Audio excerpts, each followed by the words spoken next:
থেকে একটি কবিতা পাঠ করে শোনাচ্ছি। হ্যাঁ, হ্যালো। বেহুশ নয়, সবে হুঁশে থাকো। কত এলো কত গেল, তাতে কার কি হলো, হিসেব কে যে রাখে, শুধু ভাবি কে যে কোথায় গেল। হ্যাঁ, সব হিসাব রাখেন ব্রহ্মগুরু, সেদিকে হুঁশ রাখো, বেহুশ হলে ভুল হবে। বুঝি না তোমরা কেন বহিষ থাকো, অশ্রদ্ধাকে চালায় তমগুণ যেন, শ্রদ্ধা আসে সত্যগুণ হতে, এ সকল কথাকে মেনো। কথা হয় বুদ্ধি ধরে, চালাকি সরিয়ে দিয়ে মানলে ভালো হবে ব্রহ্মগুরু বাক্য, নচে অধঃপতন সাবধান না হলে। গুরুবাক্য বেদ বাক্য, ব্রহ্মগুরু বলে গেছেন, অনুগত শিষ্যগণ ও বাক্যেই মজে রয়েছেন। এইসব কথার কথা বাক্য নয়, বিশ্বাস আনো হৃদয়ে, অবিশ্বাসীর ভালো হয় না, অশুভের ছোবল খায় সদা শরীরে। ব্রহ্মগুরু বলতেন নিজ শরীরকে নিয়ে থাকতে, ও অভ্যাস সফল হতে বলতেন প্রচুর সাধন শ্রম করতে। বহির্জগতে পরিশ্রম অর্থ উপার্জন ঘটায়, অন্তর্জগতে প্রবেশের শ্রম প্রবৃত্তি পক্ষদের দূরে হাঁটায়। অবশেষে নিবৃত্তি পক্ষের সাক্ষাতে মজতে থাকে ভক্ত কিয়াবান, অন্যথায় প্রবৃত্তিতে মজে গিয়ে প্রতিষ্ঠা পায় কিয়া ভান। ও ভানযুক্ত সকলে গল্প করে বেড়ায়, জানিস আমি কেউ কেটা নয়, তারা সাধনে ইচ্ছুকদের সাধন ছাড়ায়।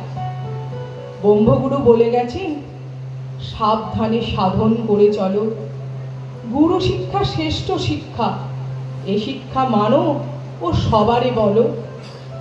ব্রহ্ম শ্যামাচরণে ঘরের শিক্ষা ব্রহ্ম সাধন, তাই সব কৃতিত্ব শ্যামাচরণের, ভক্তগণ করে চলো ব্রহ্ম সাধন। যার মধ্যে দ্বন্দ্ব আসে গুরু বাক্যে আছে অনীহা, নরাধাম সে যেন তার হৃদয়ে সদা থাকে গরিমা। ওসব বদ অভ্যাস প্রবৃত্তি পক্ষের ছল, গুরু সমর্পিত না হলে প্রচুর সাধনেও উদ্ধার পায় না ওসব দল। ইরা পিঙ্গলা পরিহারে খুলে যায় সুষুম্নার দ্বার, তবে গুরু কৃপা সম্বল হলে ব্রহ্মগুরুই নেন তাদের ভার। উক্ত ভার বহনকারী হলেও দুলাল গুরুর আজ্ঞাবাহক হয়েই চলেছে সেজে, তাই তো সবার জীবনের আজ্ঞাবাহক। ওগো ক্রিয়াবান, জানি না তোমরা কে কিভাবে চলো, জেনে রাখবে সব যুগের শিক্ষা, গুরুর নিকট সত্য কথা বলো। শাস্ত্র বাক্য শ্রেষ্ঠ বাক্য, বাক্য একমাত্র তাই, মান্যতা দেয়া উচিত গুরু বাক্যে, অন্যথায় অন্ধকারে হারিয়ে করবে হায় হায়। জয় ব্রহ্মগুরুর জয়। এই রচনা থেকে একটু কথা আমার বলতে ইচ্ছে করছে। তোমরা বলছোটা কেন? ক্রিয়াবান যদি এরকম করো তাহলে কিন্তু হবে না এখানে আসা, বলে দিলাম। আমি ছেকে ছেকে দুটো লোককে এখানে বসাবো। এই উঠছে গেলে চলে যাও, যারা উঠছে চলে যাও, তারা নাও। প্রকৃত শিক্ষা, প্রকৃত শিক্ষার অর্থটা কি? খুব ছোটবেলায় চাণক্য শ্লোক পড়েছিলাম, রূপযৌবন সম্পূর্ণা বিশালাকুলা সম্ভবা বিদ্যাহীনা সভন্তে নির্গন্ধা ইব কিংসুকা। অর্থাৎ রূপ যৌবন সম্পূর্ণ হলেও, উচ্চ কুলজাত হলেও বিদ্যাহীন ব্যক্তি নির্গন্ধ পলাশ ফুলের মতো শোভা পায়। তখন ভাবতাম শিক্ষা মানে হয়তো কিছু ডিগ্রি অর্জন করা, সেই শিক্ষায় শিক্ষিত হওয়া। সে শিক্ষায় হয়তো শিক্ষিত হয়েছি, একটা সময়ের পর বুঝতে পারলাম এ শিক্ষা তো কেবল কিছু বাক্যকে নিজের মধ্যে হৃদয়ম করা, নিজেকে জানার প্রকৃত অর্থ কি শিক্ষা। যখন প্রকৃত গুরুর সন্ধান হলো তখন সে শিক্ষা লাভ করলাম এবং ভাবলাম কতটা বোকা ছিলাম, সারাটা জীবন ওই ডিগ্রি অর্জনের পেছনে সময় ব্যয় করেছি, কতটা সময় অতিবাহিত হয়ে গেল, কিন্তু প্রকৃত শিক্ষায় শিক্ষিত হওয়া হলো না। শিক্ষাটা আসলে আমরা গুরুর নিকট থেকেই লাভ করি, এই বোধ আমার এতদিনে হয়েছে। আশা করি আমরা সকল ক্রিয়াবানেরা সঠিক গুরুকে নির্বাচন করেছি এবং সেই গুরু বাক্যকে সম্বল করেই আমাদের জীবন আমরা সেই পথেই চালিত করব। কারণ বিদ্বান ব্যক্তি সর্বত্র পূজিত হন, তাই আমরা ক্রিয়াবানেরা যদি সঠিকভাবে ক্রিয়া করতে পারি সেই শিক্ষাই আমাদের জীবনকে সমৃদ্ধ করে তুলবে। জয় ব্রহ্মগুরুর জয়। এই মেয়েটিও তো ক্রিয়াবান, এর ভদ্রেশ্বরে বাড়ি। মেয়েটি যখন আমার কাছাকাছি এলো 14 সালে, ও আমার খুব নিকটে এলো, কিন্তু ও এসেই তো আমার কাছে আসতে পারিনি, যেটা কাছে আসা প্রকৃত। কিন্তু ও কথাগুলো আমার খুব মন দিয়ে শুনতো, কারণ ওই যে বলেছে না যে বিদ্যা দদতি বিনয়ম, ওর মধ্যে এই গুণটা আমি ওকে পেয়েছিলাম। তখন থেকে আমি বুঝতে পারতাম এই মেয়েটার কিছু হবে, এর মধ্যে একটা বিনয়তা আছে। বিদ্যান এখানে অনেকেই আছে, মাস্টার ডিগ্রি এখানে অনেক আছে, ও মাস্টার ডিগ্রি, ও জিওগ্রাফিতে এমএসসি করেছে এবং আরও সব ডিগ্রি আছে। কিন্তু দেখলাম ও কালে কালে ও ঠিক এই আমার ব্রহ্মগুরুর শিক্ষানুযায়ী যে শিক্ষা, এই একটু আধটু শিখেছে। আমার বাহ্যিক বিদ্যাবুদ্ধি কিচ্ছু নেই, অনেক সময় বানানও ভুল হয়ে যায়, ভুলে যাই এখানে কি তালবস্য হবে, দন্তেস্ব না মূর্ধন্যস্ব, ওসবগুলো ভুলে যাই, ওগুলোর কোনো মূল্য নেই। যোগীরাজ তার যে ডায়েরি 26টা রেখে গেছেন, তিনি যখন তার অনুভূতির কথাগুলো লিখতেন, সেটা তখন মানে ওই তৃতীয় নয়ন দিয়েই সব কিছু হতো। কেননা আমাদের যে দুটো যে নয়ন, যেটা সবার খোলা আছে, এই চোখ কখনো ভালো শিক্ষা দেয় না। তাই তৃতীয় নয়ন প্রত্যেক দেবদেবীরকে দেখানো হয়েছে এবং মানবেরও আছে, কিন্তু তৃতীয় নয়ন খোলার চেষ্টা যে যতটা অভ্যস্ত হবে সে ততটা সফলতা লাভ করবে।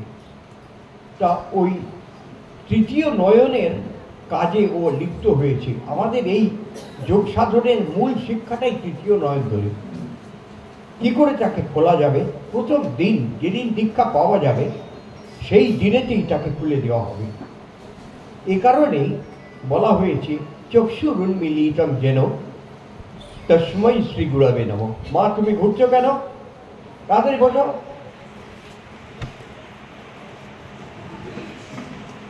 প্রথম দিনেই এই যে গুরু প্রণামে, ওই প্রণামীটা আমরা পড়ে যাই, চক্ষুরুন্মিলিতং যেন তস্मै শ্রী গুরবে নমঃ, ওটা হয়ে গেল।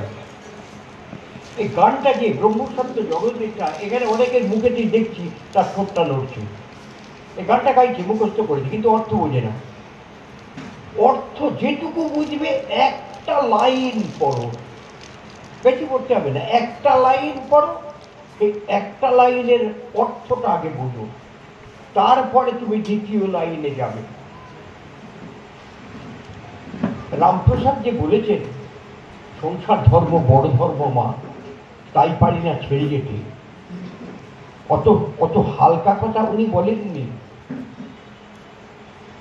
আমরা সংসার করছি ব্যাস, তাহলে আমরা তো রামপ্রসাদের কথা আমরা পালন করছি। সংসার করা মানে কি ওইটা? খাও দাও আর মৌজ করো, চার পাকের কথা না।